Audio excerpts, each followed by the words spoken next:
नमस्कार, एक बार फिर से आप सभी का स्वागत है।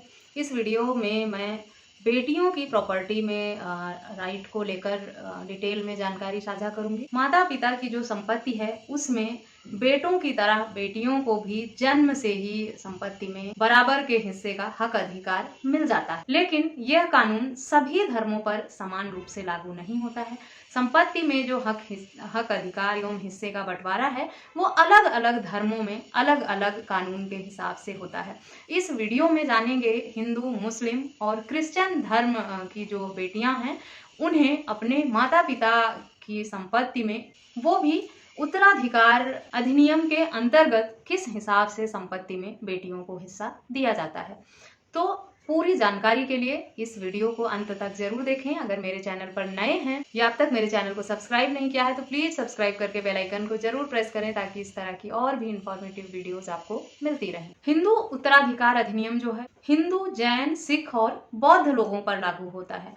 मुस्लिम पर्सनल लॉ के हिसाब से मुस्लिम धर्म के जो प्रॉपर्टी राइट्स हैं उनका बंटवारा होता है, उनको हक अधिकार दिए जाते हैं। भारतीय उत्तराधिकार अधिनियम के अंतर्गत पारसी, यहूदी और क्रिश्चियन लोगों को हक अधिकार मिलते हैं। भारतीय उत्तराधिकार अधिनियम के कुछ हिस्से हिंदू, सिख और जैन धर्म पर भी लागू होते हैं। जैसे कपल का धर्म अलग अलग हो तो उनकी शादी स्पेशल मैरिज एक्ट के अंतर्गत की जाती है और ऐसे कपल्स पर भारतीय उत्तराधिकार अधिनियम के अंतर्गत ही संपत्ति के हक अधिकार दिए जाएंगे। तो चलिए सबसे पहले जानते हैं हिंदू उत्तराधिकार अधिनियम में हिंदू महिलाओं को संपत्ति के हक अधिकार किस तरह दिए जाते हैं। माता पिता की संपत्ति में बेटियों को जन्मजात अधिकार होता है, चाहे वो विवाहित हों या अविवाहित। ये दोनों तरह की संपत्ति में दिया जाता है, चाहे वो पैतृक संपत्ति हो या स्व अर्जित संपत्ति हो। अगर माता पिता बिना वसीयत किए दुनिया को छोड़ जाते हैं, उनकी मृत्यु हो जाती है, तो ऐसे में भी बेटी को बराबर हिस्सा मिलता है संपत्ति में। अगर माता पिता ने बेटी को हिस्सा नहीं दिया है संपत्ति में, पूरी संपत्ति जो है वो बेटों के नाम कर दी है, तो ऐसे में बेटियां उस विल को चैलेंज कर सकती हैं और अपने हक अधिकार की मांग कर सकती हैं, अपने हिस्से की मांग कर सकती हैं। पत्नी के नाम पर अगर कोई भी संपत्ति खरीदी जाती है तो उसमें बेटा या पति किसी भी तरह का मालिकाना फैसला नहीं ले सकते हैं। पति की संपत्ति पर पत्नी व बेटी के साथ साथ मृत बेटे के और उसके बच्चों का भी हक होता है। बेटे की मौत के बाद उसकी पत्नी और उनके बच्चों का बराबर हिस्सा होता है। अगर बेटा अविवाहित था तो ऐसे में उसकी संपत्ति पर पूरा हिस्सा उसकी माँ का होता है। अब बात करते हैं मुस्लिम महिलाओं के संपत्ति को लेकर क्या अधिकार है। मुस्लिम पर्सनल लॉ के अनुसार वसीयत करके सिर्फ 1/3 हिस्सा प्रॉपर्टी की किसी को दी जा सकती है, पूरी नहीं दी जा सकती। बाकी का जो 2/3 हिस्सा है वो बेटी समेत उत्तराधिकारियों को समान रूप से दिया जाता है। माता पिता की संपत्ति में उनके बेटियों का हिस्सा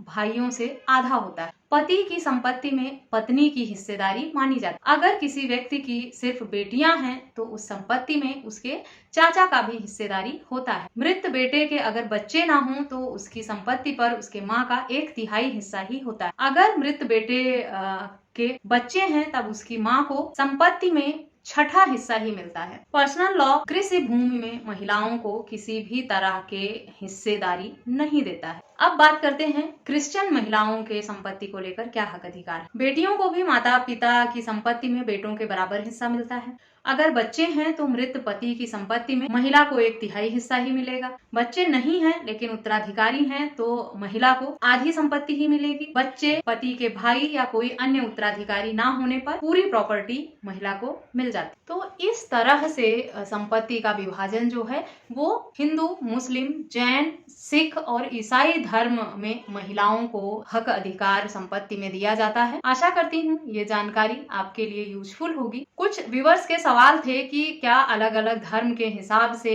बेटियों को संपत्ति में हिस्सा मिलता है और जो भी बेटियों के हिस्से हैं उसका विभाजन किस तरह किया जाता है।